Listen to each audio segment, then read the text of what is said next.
সুবহানাল্লাহ, আলহামদুলিল্লাহ খুব বড় তাসবিহ। সুবহানাল্লাহি ওয়া বিহামদিহি সুবহানাল্লাহিল আযীম। নেকির পাল্লাই খুব ভারী। আল্লাহ রাসূল বলছেন, কালিমাতানে, দুইটি শব্দ, খাফিফাতানে আলাল লিসানে, মুখে উচ্চারণে হালকা, সাকিলাতানে ফিল মিজানে, দাড়ি পাল্লায় ভারী, হাবিবাতানে এলার রহমানে, রহমানের নিকটে খুব প্রিয়। এক, সুবহানাল্লাহি ওয়া বিহামদিহি। দুই, সুবহানাল্লাহিল আযীম। দাড়ি পাল্লাই খুব ভারী, আবার আল্লাহর প্রশংসা, এরপরেও সারা দিন সুবহানাল্লাহ বলেন। আল্লাহ এর নেকি নিজে লিখবেন না, ফেরেশতাকে বলবেন তুমি লিখে দাও। কিন্তু আপনি সিয়াম পালন করবেন, ভোর রাত্রে আজানের পূর্বে খেয়েছেন, সন্ধ্যার সময় সূর্য ডুবলে ছেড়ে দিবেন, আর দিনে কিছু করেননি, 5 ওয়াক্ত সালাত আদায় করেছেন, সুবহানাল্লাহ আলহামদুলিল্লাহ কোরআন তেলাওয়াত কিছুই করেননি, কিন্তু তার নেকি আল্লাহ নিজে হাতে দিবেন, কাউকে দিতে দিবেন না। তাহলে ইবাদতের জগতে ভিন্ন ধরনের ব্যতিক্রম ইবাদত হলো সিয়াম, রোজা। এর পরেও যদি সালাত না থাকে, তাহলে সিয়ামের মতো ইবাদতকে আল্লাহ কেটে দিবেন, রোজার মতো ইবাদতকে আল্লাহ কেটে দিবেন, অথচ তার নেকি নিজে হাতে দিবেন। সালাত না থাকার কারণে সিয়াম কাটা গেল।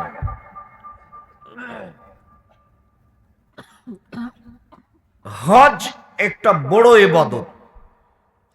রাসূল সাল্লাল্লাহু আলাইহি ওয়াসাল্লাম বলেন যে মানুষের যদি হজ কবুল হয়ে যায়, তাহলে রাজা ইয়াউমিন, সে সেই দিনের মতো হয়ে ফিরে আসে যেদিন তার মা তাকে জন্ম দিয়েছে, নিষ্পাপ হয়ে ফিরে আসে, কোনো পাপ থাকে না। এরপরেও যদি ও সালাত আদায় না করে, তাহলে হজের ইবাদতকে আল্লাহ কি করবেন? কেটে দিবেন। তাহলে ইবাদতের জগতে সবচেয়ে ভিন্ন ধরনের ব্যতিক্রম ইবাদত হচ্ছে সালাত। রাসূল সাল্লাল্লাহু আলাইহি ওয়াসাল্লাম বলেন, লাইসা শাইউন আকরামু ইনদাল্লাহি মিনাদ দুআয়ে, আল্লাহর নিকটে সবচেয়ে প্রিয় কাজ দোয়া করা, প্রার্থনা করা, কিছু চাওয়া। আল্লাহ তুমি আমার ভ্যানটার ব্যবস্থা করে দাও, এর নাম চাওয়া। আল্লাহ আমার বাড়ি ঘর নেই, তুমি 5 শতক জমির ব্যবস্থা করে দাও, এর নাম চাওয়া। আল্লাহর কাছে চাওয়া আর মানুষের কাছে চাওয়ার মধ্যে পার্থক্য আছে। আপনাদের এইটা গ্রামের নাম কি? লক্ষ্মী কলা। তো এই গ্রামের একটা ধনী মানুষের কাছে কালকে টাকা চেয়ে নিয়ে এসেছেন, আপনার ছেলের হাত ভেঙে গেছে বলে খুব অনুরোধ করে 5,000 টাকা কর্জ নিয়ে এসেছেন যে মেডিকেলে নিয়ে যাবেন। কালকে দিয়েছে 5,000। আজকে আবার কি যেন একটা দুর্ঘটনা হয়েছে, সে আবার গেছেন যে ভাইজান আমি খুব বিপদে পড়েছি আজকে, তা আবার 3,000 টাকার জন্য এসেছি। তখন উত্তর বলবে, তোর জন্য কি টাকা বানাই? এটা হলো মানুষের চরিত্র। একটা ফকির যদি 2 দিন 3 দিন আপনার বাড়িতে আসে, তাহলে ফকিরের উপর আপনি বিরক্ত হয়ে যাবেন। কালকে তুই আসিসনি, কালই তো তোর হাতে টাকা দিলাম, এর আগেও তো একদিন দিয়েছি, তার মানে আপনি বিরক্ত হয়ে গেলেন। মানুষের কাছে চাইলে মানুষ বিরক্ত হয়, আর আল্লাহর কাছে না চাইলে আল্লাহ রাগান্বিত হন। দুইটা দুই রকম। মাল্লাম ইয়াসালিল্লাহ ইয়াগজাব আলাইহি, যে আল্লাহর কাছে চায় না আল্লাহ তার উপরে রাগ করেন। আর যে যত চায় তার উপরে তত খুশি, যে যত চায় তার উপরে তত খুশি। লাইসা শাইউন আকরামু ইনদাল্লাহি মিনাস সাওয়াল, চাওয়ার চেয়ে আল্লাহর নিকটে চাওয়ার চেয়ে আল্লাহর কাছে কোনো কাজ প্রিয় নয়। তো আপনি যদি সালাত আদায় না করেন তাহলে আল্লাহর কাছে চাওয়া কাজটাকে আল্লাহ কি করে দিবেন? কেটে দিবেন। রাসূল সাল্লাল্লাহু আলাইহি ওয়াসাল্লাম বলেন যে লাইসা শাইউন আহাব্বু ইলাল্লাহি মিন কাতরাতাইনি ওয়া আসারাইনি। কাতরাতুন ফি দুমুইন মিন খাশিয়াতিল্লাহ, আল্লাহর ভয়ে এক ফোঁটা চোখের পানি আল্লাহর কাছে যত প্রিয়, পৃথিবীর কোনো কিছু আল্লাহর কাছে তত প্রিয় নয়। এক ফোঁটা চোখের পানি, আল্লাহর ভয়ে যদি এক ফোঁটা চোখের পানি পড়ে তাহলে এর চেয়ে আল্লাহর কাছে পৃথিবীতে আর কোনো ইবাদত প্রিয় নেই, এটাই সবচেয়ে প্রিয়। রাসূল সাল্লাল্লাহু আলাইহি ওয়াসাল্লাম বলেন লা ইয়ালিজার রাজুলুন নারা বাকা মিন খাশিয়াতিল্লাহ হাত্তা ইয়ালিজাল লাবানু ফি দারে। গাভীর বাট ওলান থেকে দুধ বের করে ভিতরে ঢোকানো যেমন অসম্ভব, আল্লাহর ভয়ে কাঁদে যে তার জাহান্নামে যাওয়া তেমনি অসম্ভব। এই কথা মুহাম্মদ সাল্লাল্লাহু আলাইহি সাল্লাম বলেন। গাভীর বাট ওলান থেকে চাপ দিয়ে দুধ বের করে ঢোকানো যাবে? এটা একটা অসম্ভব কাজ। আল্লাহ রাসূল বলছেন যে আল্লাহর ভয়ে কাঁদে তার জাহান্নামে যাওয়াও এরকমই অসম্ভব। আপনার যদি সালাত না থাকে তাহলে এত বড় ভালো কাজটা আল্লাহ কেটে দিবেন।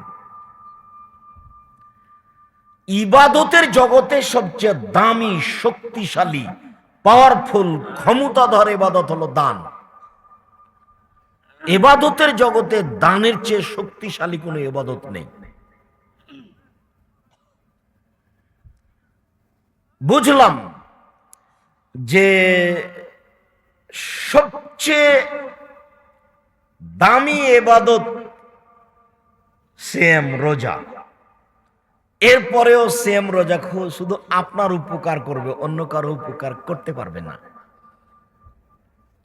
বুঝলাম যে এক ফোঁটা চোখের পানি আল্লাহর কাছে সবচেয়ে বেশি প্রিয়। এরপরেও এক ফোঁটা চোখের পানি শুধু আপনার উপকার করবে, আর একজনের উপকার করতে পারবে না। বুঝলাম যে সালাত একেবারেই ভিন্ন ধরনের ইবাদত, নামাজ, সালাত।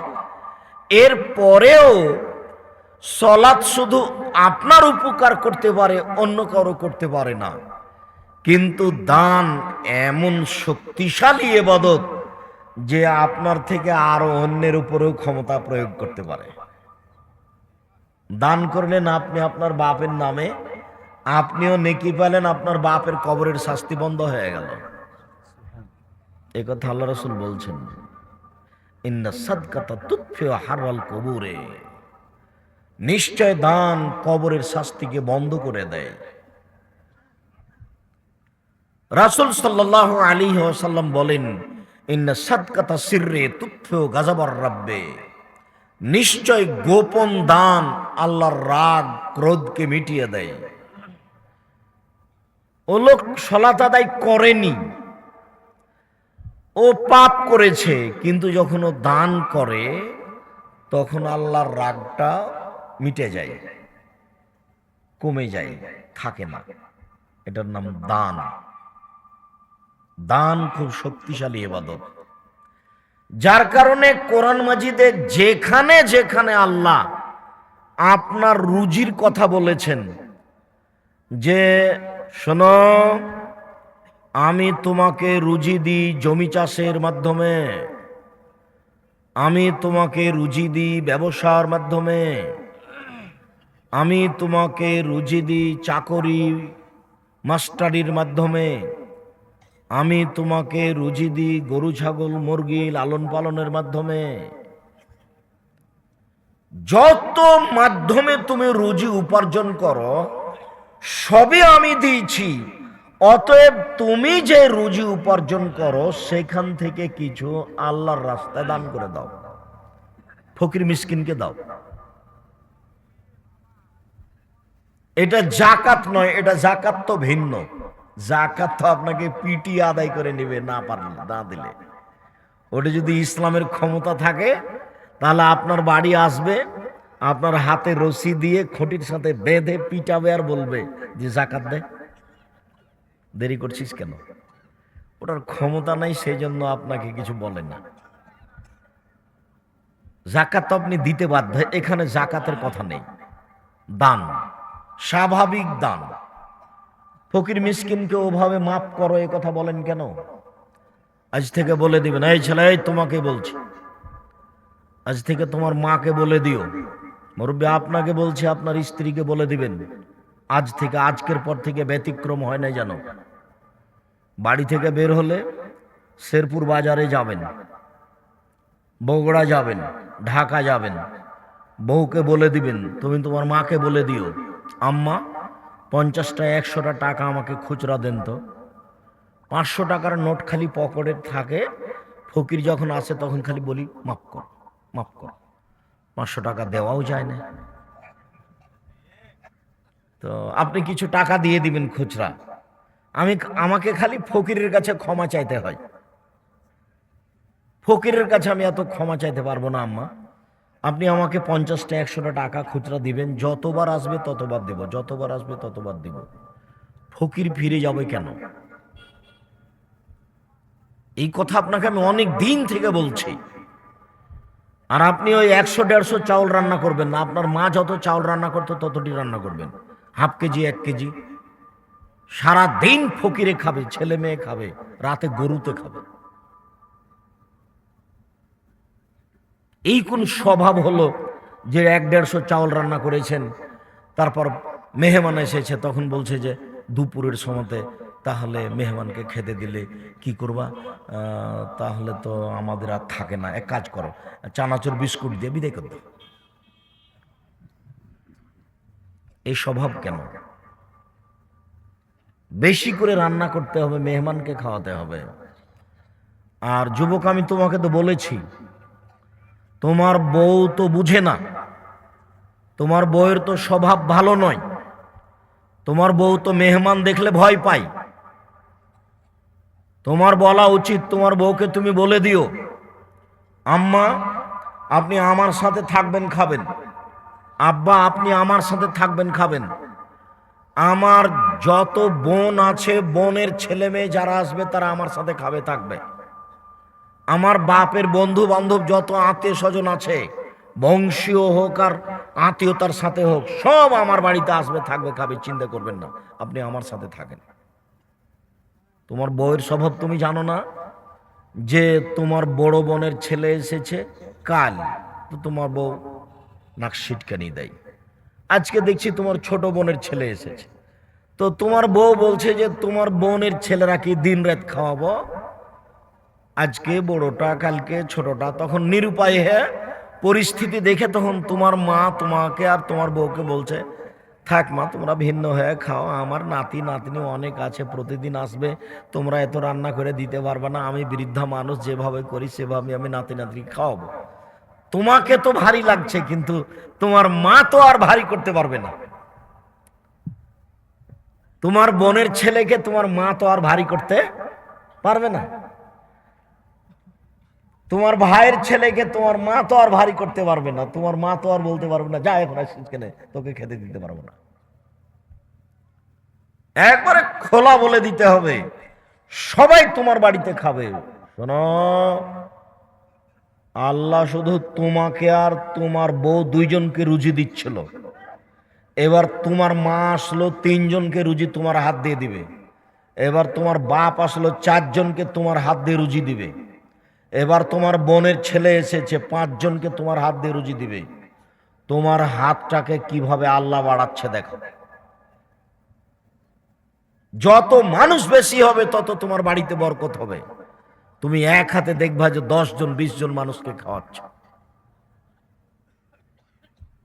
আর যত মনটা সংকীর্ণ করবে তখন দান করা তো দূরের কথা, ভিক্ষা বের করা কঠিন হবে।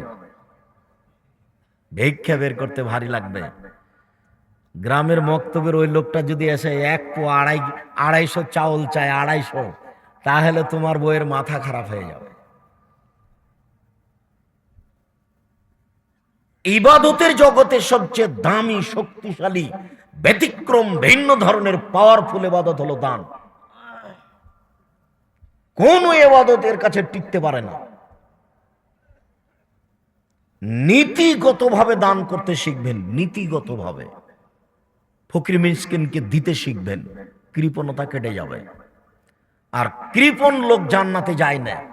আল্লাহ রাসূল সকাল সন্ধ্যায় এভাবে বলতেন, আল্লাহুম্মা ইন্নী আউযু বিকা মিনাল বুখলে, হে আল্লাহ তোমার কাছে আমি কৃপণতা থেকে বাঁচতে চাই।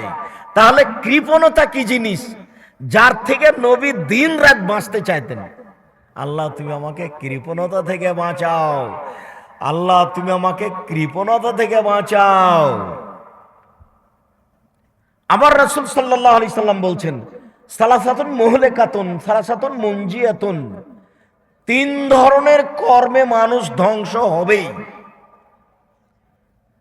3 শ্রেণীর মানুষ ধ্বংস হবেই। তার এক শ্রেণীর মানুষ হচ্ছে সহনমতা, কৃপণতাকে মেনে নেয়। যে 10 টাকা দান করতে চেয়েছিল, তারপরে কোন এই বাচ্চা, ছেলেটা আপনার সামনে দিয়ে হাঁটছে কি করে? ও তো কথা বুঝে না, কিন্তু আরেকজনের তো ক্ষতি করছে। খুব সাবধান। কোনো বাচ্চা উঠতে চাইলে কিছু সময়ের জন্য তাকে আটকিয়ে রাখবেন। আর দয়া করে আপনি এখন কোনো পেশাব পায়খানার আমাকে প্রয়োজন দেখাবেন না, অল্প সময় পরেই যাবেন। আপনি মনে করবেন না যে আব্দুর রাজাক সাহেব এসেছেন তাতে কি হলো, বাদাম খাবার বসে থাকবো। এই নোংরা আচরণ আমাকে দেখাবেন না, আপনাকে আমি অনেক ভালোবাসি, আর বগুড়ার লোক হিসাবে আরো ভালোবাসি।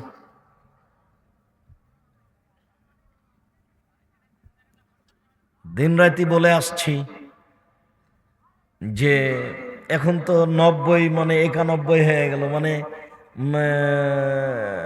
21 হয়ে গেল, মানে 31 বছর থেকে বক্তব্য দিচ্ছে। 31 বছর থেকে, 31 বছর থেকে আমি কোনোদিন অপ্রয়োজনীয় বাক্য বলিনি। 31 বছরে আমি কোনোদিন কেসা কাহিনী বলিনি। 31 বছরে আমি কোনোদিন কাউকে নিন্দা করে কথা বলিনি। 31 বছর আমি জনগণকে হাসিয়ে কথা বলতে হবে এরকম কোনো পরিবেশ আমার কাছে আসেনি। 31 বছরে আমি কোনোদিন মানুষের কাছে পথ খরচ পাথেও চাইনি। কেউ প্রমাণ করে দিতে পারলে সেদিন থেকে আর বক্তব্য দেব না।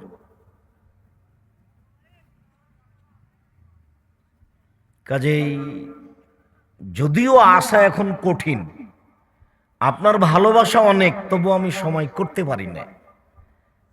চলে আসলে ভাই বোন আত্মীয় স্বজন ছেলে মেয়ে খালা ফুফু সবাই আসবেন, সম্ভবপর আমি আপনার কিছু না কিছু উপকার করবই করব ইনশাআল্লাহ। কিছু না কিছু উপকার করবই করব ইনশাআল্লাহ। যদি জানতে পারেন যে আব্দুর রাজাক সাহেব এসেছেন, তাহলে আশেপাশে কেউ আসবেন না। আপনি তো বহুদূরের কথা, হিন্দু যদি আসে আমি তার কিছু উপকার করব ইনশাআল্লাহ। কত হিন্দু বক্তব্য নিয়ে দিন রাত পড়ে আছে, কানে লাগিয়ে রেখেছে। কত হাজারো হিন্দু, কত হাজারো হিন্দু তার পারিবারিকভাবে এই কথাগুলি কাজে লাগাচ্ছে। এটা হিন্দু যদি মানুষকে দান খেরাত করে, তাহলে তার বাড়িতে শান্তি অবতীর্ণ হবে দুনিয়াতে, মারা গেলে শেষ। একটা হিন্দু মানুষের দান ইহকালে সুবিধা দিবে, পরকালে কোনো সুবিধা দিতে পারবে না। ওটা লা ইলাহা ইল্লাল্লাহ ছাড়া টিকে না। আগে বলতে হবে আশহাদু আল্লা ইলাহা ইল্লাল্লাহ ওয়া আশহাদু আন্না মুহাম্মাদুর রাসূলুল্লাহ, আমি সাক্ষ্য দিচ্ছি আল্লাহ ছাড়া কোনো মাবুদ নেই, আমি সাক্ষ্য দিচ্ছি মুহাম্মদ আল্লাহর রাসূল। এই কথা বলার পরে যদি 10টা টাকা দেয় তাহলে এটা আবার পরকালে পাওয়া যাবে, তাছাড়া এটা হবে না, ওইটা দিয়ে সিরিয়াল। কথাটা এসেছে খুব শক্ত করে বলে রাখলাম, মনে রাখিয়েন। রাসূল সাল্লাল্লাহু আলাইহি সাল্লাম বলেছেন মানুষের অর্থ সম্পদ 3 ভাগে বিভক্ত। মানুষ যা উপার্জন করে তা 3 ভাগে বিভক্ত। এক, মা কালা ফাফনা, যা খেলো তা নষ্ট হলো। ওমা লাভে সাফাবলা, যা পড়লো তা পুরাতন করলো, পুরাতন হয়ে নষ্ট হয়ে গেল। ওমা তা ফাক্তানা, যা দিল তা জমা থেকে গেল, যা দান করলো তা জমা থেকে গেল। এটা কাউকে বুঝাতে হবে না, যেটা ফকিরে বলে সেটাই ঠিক, কিন্তু আপনার কৃপণতার কারণে আপনি ফকিরকে ভালো করে ভিক্ষা দিতে পারেন না। আবার ভিক্ষা দিচ্ছেন কোনগুলো? ধানের সময়তে ভালো ধানটা উঠিয়ে রেখেছেন, আর পাতানোকে কি বলো তোমরা? চিটে চিটে ধান, পাতান ধানের সাথে আবার কিছু ভালো ধান মিক্স করে রেখেছ ফকিরকে দেওয়ার জন্য। ফকিরকে ফাঁকি দিয়েছ, কিন্তু আল্লাহকে যে ফাঁকি দেওয়া যায়নি। তোমার বউকে বলে দিও, তোমার মাকে বলে দিও স্বভাব পরিবর্তন করে যেন। এই চালাই কথা কাঁধে করে নিয়ে যাবা। তোমার মা ভালো ধান দিতে বাধ্য, তোমার বাপ ভালো ধান দিতে বাধ্য। তোমার বাপ তোমার 14 গোষ্ঠী ভালো ধান দিবে। ধর্মকে তোমার বাপ তোমার মা ফাইজলামি পেয়েছে, পাগল পেয়েছে। কি মনে করে এটা তো বগুড়া, এটা তো গাইবান্ধা, রংপুর। বনে যদি জমি চাই তাহলে তার একবারে মাথাতে রক্ত উঠে যায়। বনে কেন জমি চাইলো? বেটা, বনে জমি তোর চেয়েছে না ওর বাপের চেয়েছে? আমি আব্দুর রাজ্জাক বিন ইউসুফ আমার বাপকে কবর দিয়েছে, জমি ভাগ করেছি। বলে না কেন কোনো মায়ের বেটা আমাকে যে আপনার কি অবস্থা? যদি আমি জমি যাই না, আমার ছোট ভাই জমি চিনে না। আমার ছোট ভাই বরিশাল মডেল কলেজের শিক্ষক, ও জমি চিনে না। আর এটা তো বগুড়া, কষ্ট পাওয়ার কি আছে আপনার? আপনার বাপ মারা গেছে 10 বছর হলো, এখনো আপনার বোন জমি পায়নি। আপনি জমি সকালে নিবেন আর আপনার বোন জমি বিকেলে নিবে, এটাই প্রমাণ করেন দেখি। 24 ঘন্টা পার করা যাবে, এটাই প্রমাণ করেন দেখি। দেখি এমন কোন মায়ের বেটা আছে যে মাটির উপরে জীবিকা নির্বাহ করে, প্রমাণ করে দিতে পারে যে ভাই জমি সকালে নিবে আর বোন জমি বিকেলে নিবে। আপনার বোনের ও বাপ একটু কম নাকি? ওর বাপ হওয়াতে কিছু ঘাটতি আছে? তো জমি এত দেরি হচ্ছে কেন? আমি কষ্ট পাওয়ার জন্য কখনোই কথা বলিনি যুবক। তোমার বাপকে আমি কুকুর শ্রীগালের চেয়ে খারাপ বলতে চাইনি, কিন্তু আল্লাহ বলছেন বুঝেও বুঝে না ওরা অন্তর আছে, বুঝে না। দেখেও দেখে না ওরা চক্ষু আছে, দেখে না। শুনেও শুনে না ওরা কান আছে, শোনে না। উলাইকা কালানাম, তারা পশু প্রাণীর মতো, তারা গরু ছাগলের মতো, তারা কুকুর শ্রীগালের মতো। ভালো আজাল বরং তার চেয়ে খারাপ। কুকুর শ্রীগালের চেয়ে খারাপ কে? গরু ছাগলের চেয়ে খারাপ কে? বলে যে বাপের জমি জায়গা বাড়ি ঘর আছে, কাজ করতে পারে, তবু যৌতুক নিয়েছে, সেই কুকুর শ্রীগালের চেয়ে খারাপ।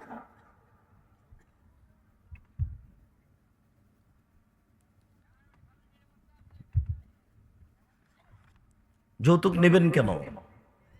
ভিক্ষা করা টাকা দিয়ে তো চাউল কিনে ভাত খেয়ে বাদাত কবুল হবে। যৌতুকের টাকা দিয়ে ভাত খেয়ে চাউল কিনে ভাত খেয়ে বাদাত কবুল হবে না। মোটা কথা। বনের জমি দিতে দেরি হলো কেন? কুকুর শ্রীগালির চেয়ে খারাপ মানুষ, এ কথা আল্লাহ বলছেন, আমি বলিনি। আপনি বলেন সে কে? মানুষের হক মেরে খেয়ে তাহাজ্জুদ পড়ে জান্নাত কিনা যাবে না। জমি জোর করে দখল করে তাহাজ্জুদ পড়ে জান্নাত কিনা যাবে না। সমাজের নেতৃত্ব দিয়ে মানুষের উপরে জুলুম করে মানুষকে জেলে দিয়ে, মানুষকে অপমান করে জান্নাত কিনা যাবে না।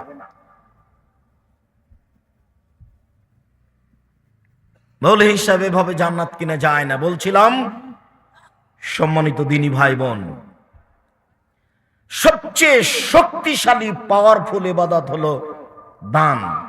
এর পরেও যদি আপনি সালাত আদায় না করেন, নামাজ না পড়েন, তাহলে দানটাকে আল্লাহ কি করবেন? কেটে দিবেন। এবার বলেন তো দেখি, মানুষের জীবনে সবচেয়ে জরুরি কাজ কি হলো? সালাত। কোনোদিন এর সাথে আপোষ করবেন না। উপস্থিত বৈঠকের দিনী মুসলিম বোন যারা বসে আছেন, গল্প করবেন না, মুখখান বন্ধ করেন। ঢং ঢং করে এসেছেন, আবার তো ঢং ঢং করে গল্প করতে চলে যাবেন, অথচ আপনার জন্য আমি এসেছি। মুখ বন্ধ করেন। আমি কি বলছি এদিকে লক্ষ্য করেন। মানুষের জীবনে সবচেয়ে জরুরি কাজ কি হলো তাহলে? সালাত। মানুষের জীবনে দ্বিতীয় জরুরি কাজ হলো হালাল রুজি।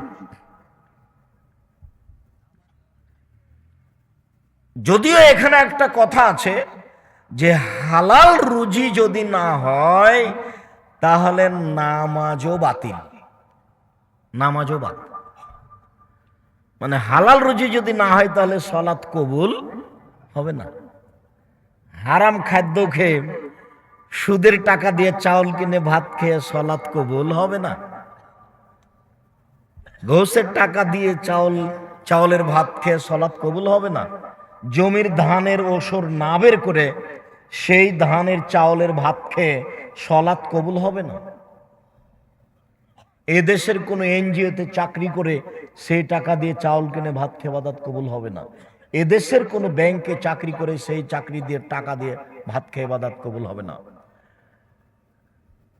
জনাব, আপনি তো মনে করেছেন ব্যাংকে চাকরি করি, লোন পেয়েছি, ব্যাংকের লোনে বাড়ি করেছি, ছেলে মেয়ে খুশিতে আছে। ধর্ম পাগল হয়ে গেছে আপনার কাছে। ব্যাংকের লোনে বাড়ি করেছেন, বাড়ি 3 তলা 4 তলা হয়ে গেছে, বউ খুশিতে ঘুরে,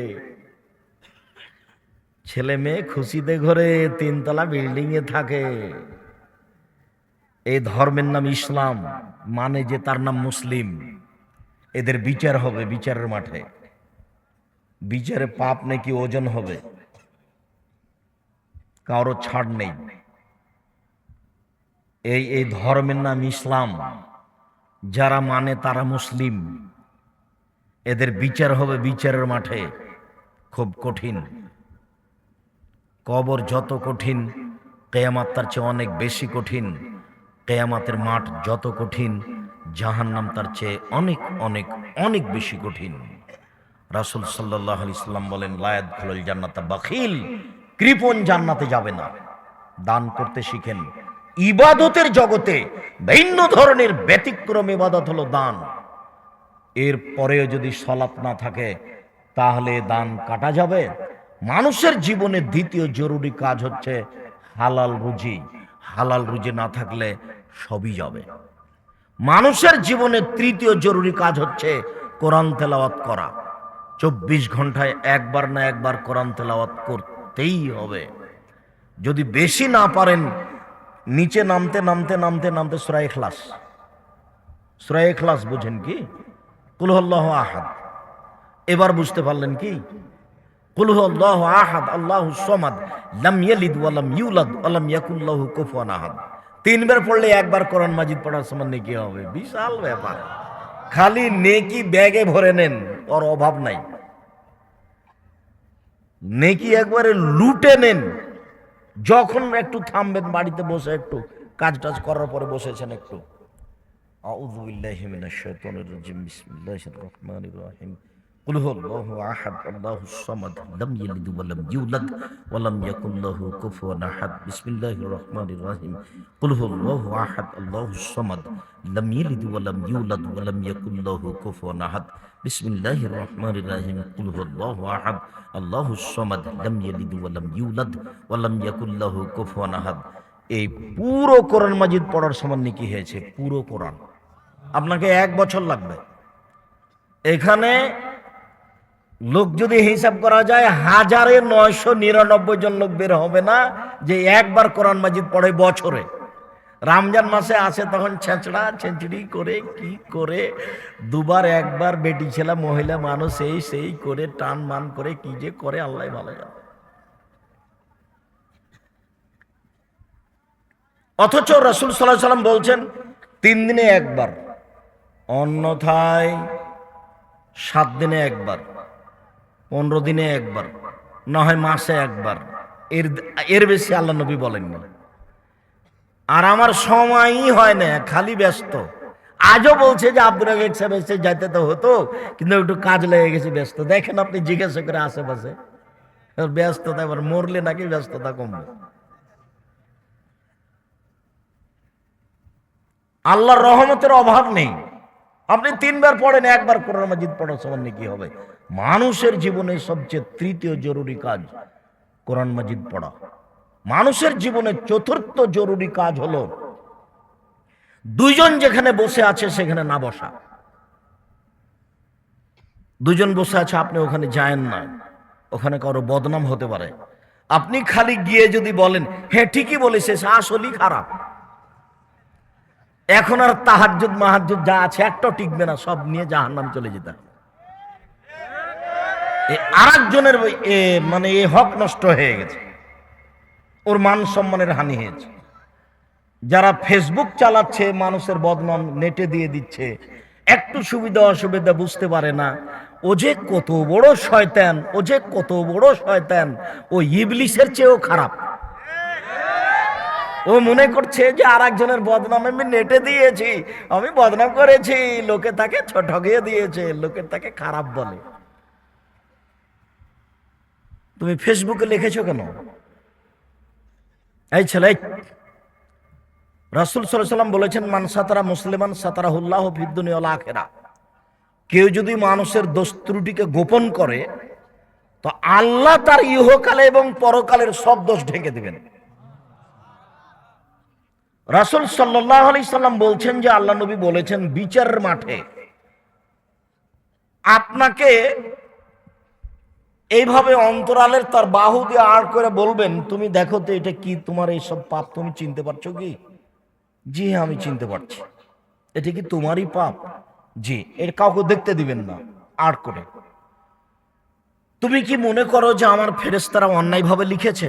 জি না না, জি অন্যায়ভাবে লিখেছে মনে করি না, আমি মনে করছি যে জাহান্নাম আমার হয়ে গেছে। তখন আমাকে বলছেন আল্লাহ, শোনো, তুমি মানুষের দোষ ত্রুটি ঢেকে রাখতে, আমি আল্লাহ তোমার দোষ ত্রুটি ঢেকে দিলাম, তুমি জান্নাতে যাও। তুমি ফেসবুকে মানুষের বিরুদ্ধে লিখে তুমি খুশি উড়াচ্ছ, তুমি মানুষ না পশু?